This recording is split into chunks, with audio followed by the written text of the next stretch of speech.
Alright. And advice and encouragement. Ito guys, matuto kayong mag-ipon, no? Matuto kayong mag-ipon, matuto kayong i-value yung mga blessings. Sabi ko nga guys, no, dapat marunong kayong magpahalaga sa mga blessings. And wag niyong waldasin mga kapiksi. Excuse me. Wag niyong waldasin. Wag niyong waldasin guys yung mga blessings. Kasi yung iba sa inyo guys, super blessed na kayo ngayon no? So dapat marunong kayo magpahalaga sa mga blessings na binibigay sa inyo ng nasa taas. And wag niyong waldasin guys. Kung meron man dapat pinapalago nyo, no? Pinapalago nyo.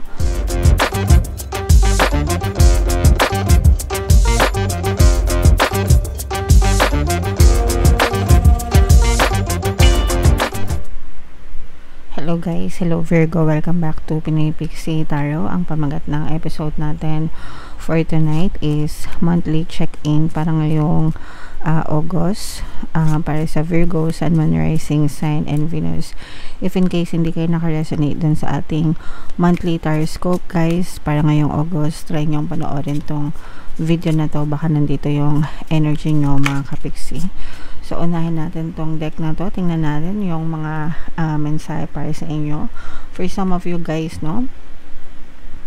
Pwedeng nagkakaroon ng stagnation sa buhay nyo. Pag sinabing stagnation, guys, stuck, no? Na-stuck kayo. Na-stagnant yung buhay nyo, mga kapiksi. Kumbaga, parang wala kayong masyadong makitang progreso, movement, no? Sa inyong pamumuhay. And okay lang yan, mga kapiksi. I mean, slow progress is still better than stagnation guys, no? Kahit wag masyadong mabilis, hindi masyadong mabilis yung pag-usad sa buhay, as long as kumikilos kayo, you show up for yourself everyday, mga kapiksi, makakita pa rin kayo ng progreso guys, okay? So, kanya-kanya tayo ng timeline, depende sa effort natin guys. Kapag masipag tayo and positive yung mental diet natin, mas mabilis tayo makakita ng resulta, mga kapiksi. Alright? Another message para sa inyo, Virgo. Meron tayong regret, pagsisisi. Ito guys, no? So, hindi na natin mababago yung nakaraan guys, kasi tapos na yon, no? Pero kung meron tayong mga nagawa na pinagsisisihan natin, di ba?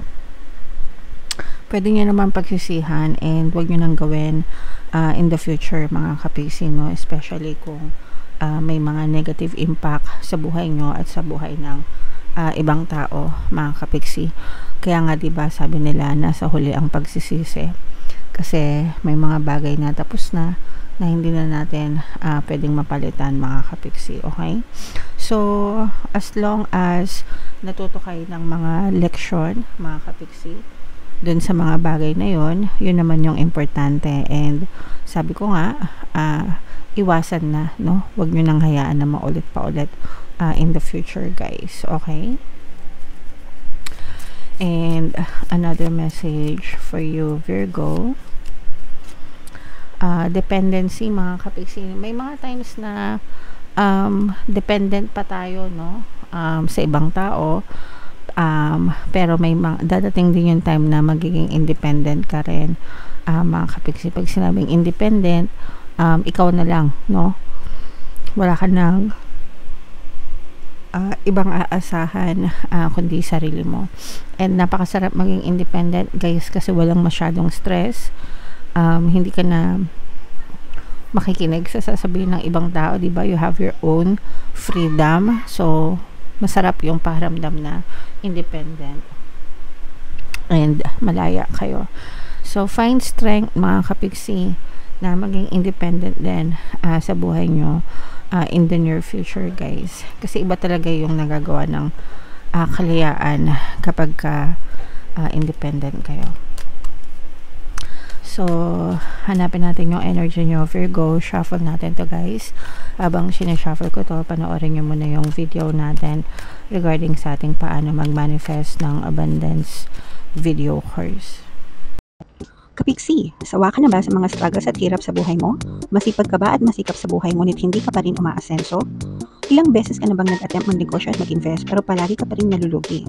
Sa pagkakataon na ito ay maaaring may subconscious beliefs ka na nagiging balakid sa iyong pag-unlad at pagyaman.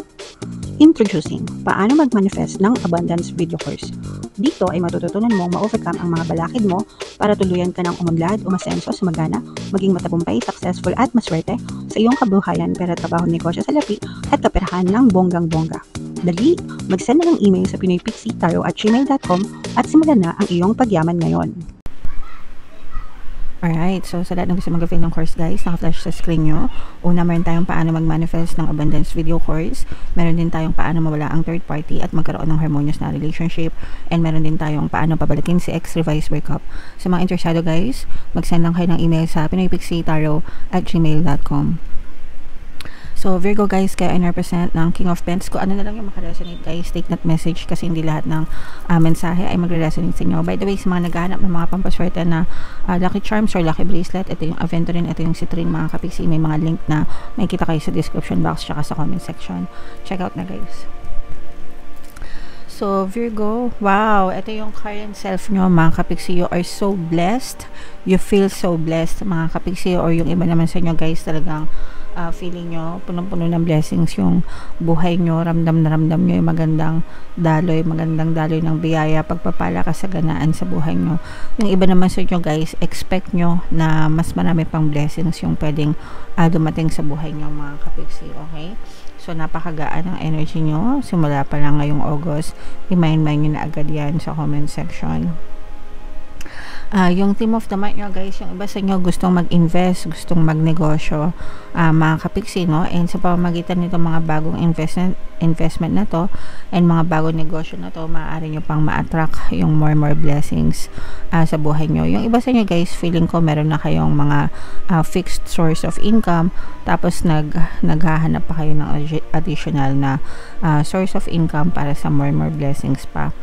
Yung iba naman guys, parang merong mga bata, no? Child coming to your house na blessing din, mga kapiksi, dahil ang mga bata, mga babies ay blessing sa buhay.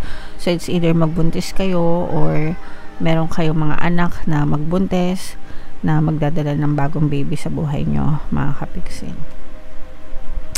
And ito yung mga key goal na kailangan nyo i-pursue, mga kapiksi, more opportunities, no?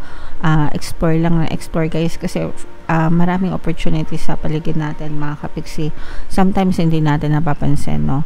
And pero for some of you guys, very open-minded kayo. Ibig sabihin, bukas ang inyong isipan para sa mga bagong opportunities. And itong, again guys, itong mga opportunities na to, maaari magdala ng more blessings sa buhay nyo, mga kapiksi. Alright? So, what else guys? Yung mga obstacle na kailangan nyong i-overcome, mga kapiksi, huwag tayong masyadong mapagmataas guys, no? Regardless, kahit na maganda yung status natin sa buhay or nakaangat-angat kayo kumpara sa iba, huwag kayong magmataas, mga kapiksi. Kailangan ng ating mga paa ay palagi nakayapak sa lupa, mga kapiksi. Yung mga mapagkumbabang tao, mas lalo pa yan tinataas ng Panginoon. And yung mga arugante, mga mapagmataas, pinabagsak yan ng nasa taas, mga kapiksi. So always learn to be humble, guys. Okay? And yung major accomplishment niya, this is healing, mga kapiksi. For some of you guys, I'm sensing na nag-heal kayo from your past circumstances, naka-move on na kayo sa mga failure nyo, sa mga pagkakamali nyo, sa mga mistakes nyo of the past, guys, no? And you're trying to focus on the present. And na parang yung iba sa inyo guys, feeling ko nagkakaroon na rin kayo ng mga emotional freedom, no? Kaya gumagaan na yung pakiramdam nyo, and gumagaan din yung pasok ng blessing sa buhay nyo, mga kapiksi. Alright? So, what to avoid guys? Iwasan nyo makinig sa mga kanigahan sa paligid nyo, mga kapiksi, no? Lahat ng kailangan marunong kayong mag-filter guys sa buhay nyo. Marunong kayong mag-filter. Ibig sabihin, kung ano lang yung makakabuti sa inyo, yun yung papasokan nyo sa buhay nyo. Anything na nega guys, ako automatic yan. Pag nega, block. Walang space ang negativity sa buhay ko, mga kapiksi. So dapat kayo din ganun, no? alisin nyo yung kanigahan sa buhay nyo, filter nyo yung mga pinapapasok nyo sa buhay nyo. So, avoid nyo yung kanigahan, mga kapiksi. Alright? And what to embrace, guys, yung slow journey, mga kapiksi, no? I-embrace nyo yan. Yung mga maliliit, no? Na mga blessings na dumadating sa inyo, guys. Malaki yan kapag pinagsama-sama. Kaya dapat marunong kayo mag-appreciate ng mga blessings, guys, no matter how big, no matter how small na mga blessings na meron kayo. Pag nag-accumulate yan, in the future malaki yung ibabalik niyan sa inyo. So learn to embrace, learn to be grateful sa lahat ng blessings, guys.